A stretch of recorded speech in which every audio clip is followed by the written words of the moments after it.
Okay, my friends, this is probably either the last or the one before the last takes of today. Quite windy, as you can see.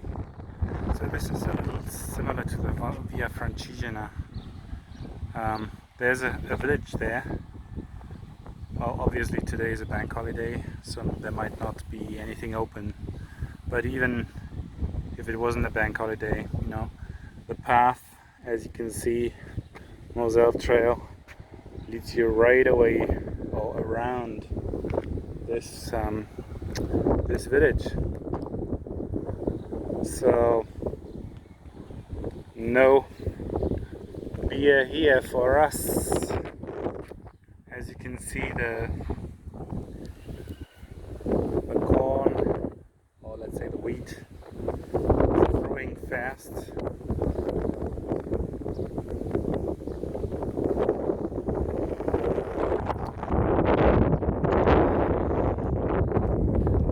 Nice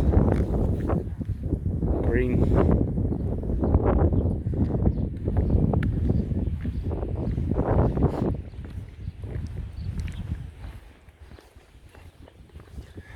So we've got another 4 or 5 kilometers to go to the place where the hotel is. I think it's in the distance somewhere. This is just to show you that the path or the trail is varies between forests, dense forests, fields.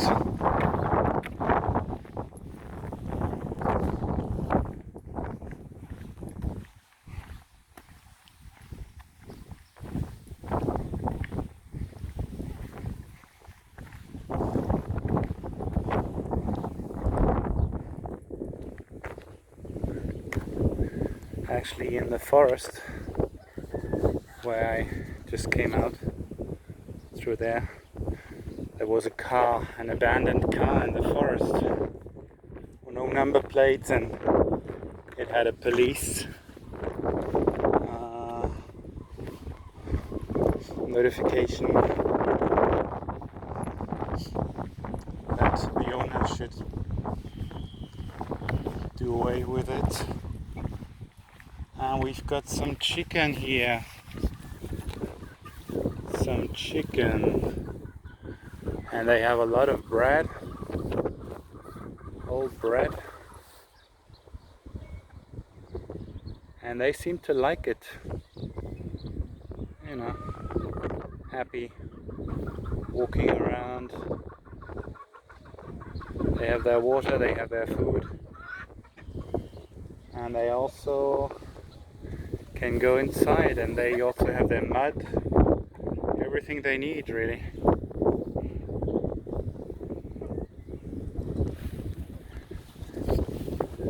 Okay, so this is stage 1 of the Moselle Trail today, and here we've got the first plants, the first vineyard. And as you can see in the background, there is more. As you can see, and that's the Moselle River far in the distance with the rolling hills. It smells vineyard. It's very nicely arranged. That's what they actually do in the autumn when the grapes were harvested. The leaves becoming yellow and then they fall off. They just leave two branches, as you can see. They just leave 2 branches, cut off all the others. And this is actually what gives new life to the plant, and then they just need to fix those 2 branches on the wires which they have between the plants. Very nice.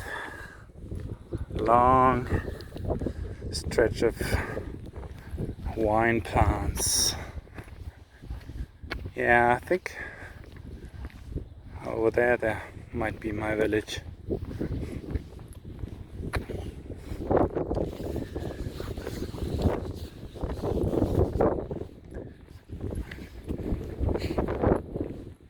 This morning my owner told me that in one of the castles, I might have told this story in another video, but yeah, that there's a count, he's about 70, no descendants, so everybody asks him or herself who's going to inherit the fortune, and the fortune consists of several estates, vineyards, forests, just ground, campground, and the count rents out the vineyard. He's got an employee who is responsible to oversee the estate, and he just enjoys himself. But apparently he and his wife lost a child when the child was still young, so there's no descendant who could inherit the fortune, the castle, the land, and everything.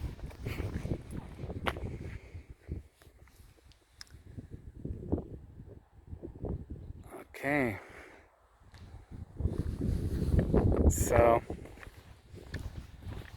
that's going to continue a little further down to Palzem. So what I'm going to do this evening is to actually get another bottle of wine from my landlord. You know, yesterday I had a red wine from an estate just opposite the hotel, and I might have a white wine today.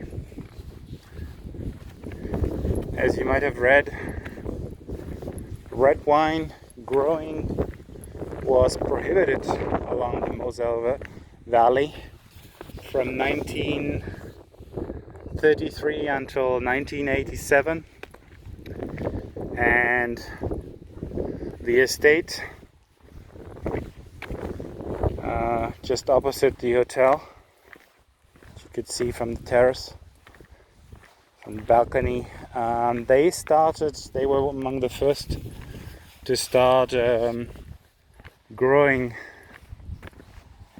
red wine. So they've been doing this for the last 35 years. By the way, that's also quite typical.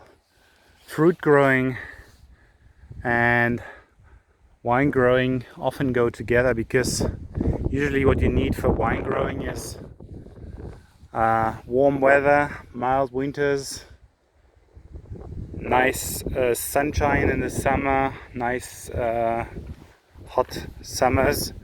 And that's more or less the climate fruit likes as well, fruit trees.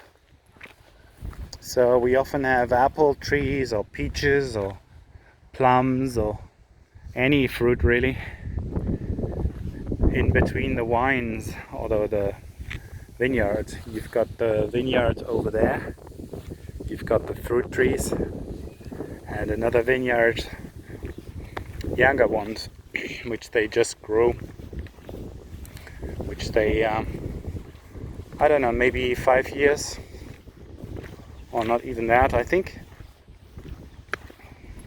the plants start to give some fruit, I think after 7 years. So those are very young ones, young plants,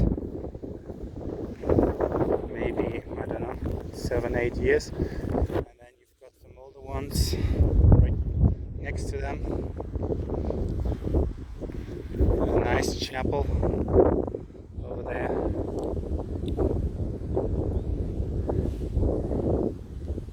and our Moselle trail. Okay, I might do the last video in a couple of kilometers coming towards the village. See you later then.